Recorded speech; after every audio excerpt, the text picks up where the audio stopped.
In the history of cinema, last 130, 135 years, uh, all over the world, cinema is always been used as a tool to communication, tool to one of the finest communication.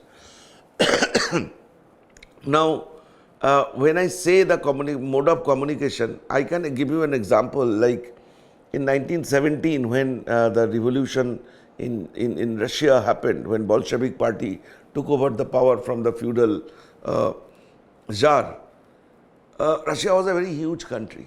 It is almost from one east to west. It is almost 5,000 kilometers. So the leadership of Communist Party decided to run a train which used to call cinema train.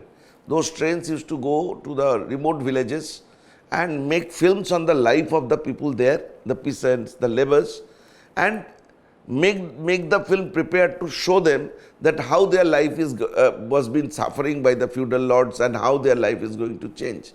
So cinema is always been a tool to many political movement, political parties in different places, and it has, most of the cases it has done very well. Like in Latin America, when Latin America was, was under the tremendous pressure of their civil war, cinema movement played a very big role. But in India, unfortunately, it did not happen. Did not happen because politically Indians are always been deceived by the ruling class. Since the inception of the free India, 1947 onwards, India always been supported by the left or socialist lobby in the world. Now, what had happened is, we were being given a wrong picture of the society. We are being told that that cinema is all about visualizing your dream.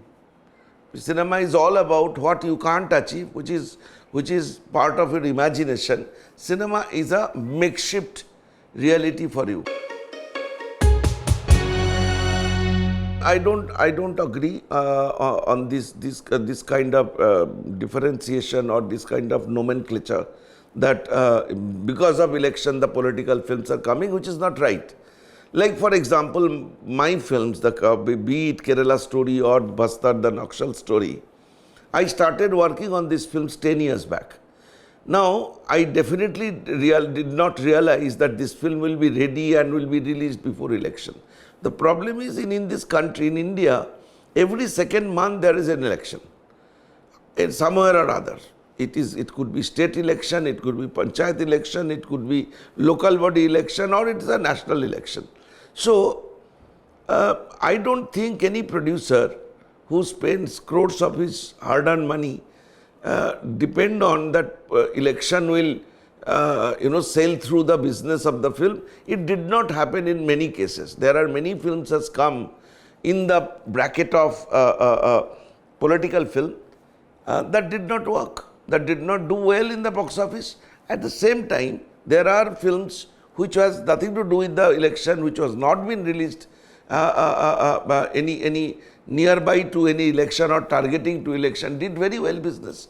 So I don't think it has anything to do with election or something.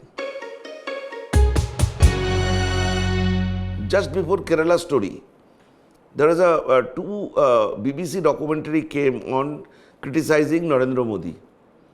The day BJP government banned those two videos, immediately Mamata Banerjee and her MPs started a huge commotion that it is a direct attack on Indian sovereignty, direct attack on media, that you cannot ban any film.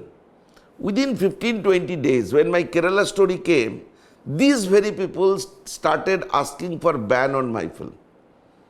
So it actually clarifies it actually make it so clear that the hypocrisy of the political class of this country.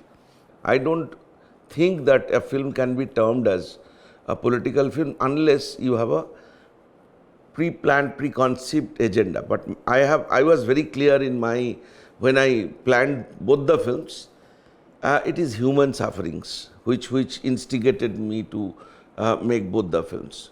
when I met those girls, the conversion survivors, uh, being a filmmaker, I only could react to their sufferings, the way they were suffering, the girls in thousands in numbers. I could not resist my emotion but to make a film. So post once the film is ready, post filmmaking process, I realized that people are putting it a political color to it.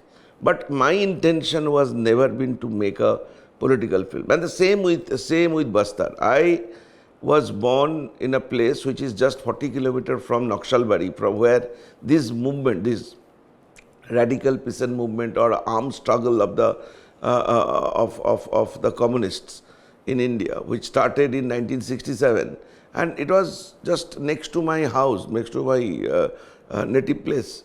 So I saw the evolution of this movement. They started in North Bengal, then come to Calcutta, I mean South Bengal to Jharkhand, Bihar, Orissa, Maharashtra. It is coming south and gone up to Andhra, Telangana, and Kashmir and Kerala.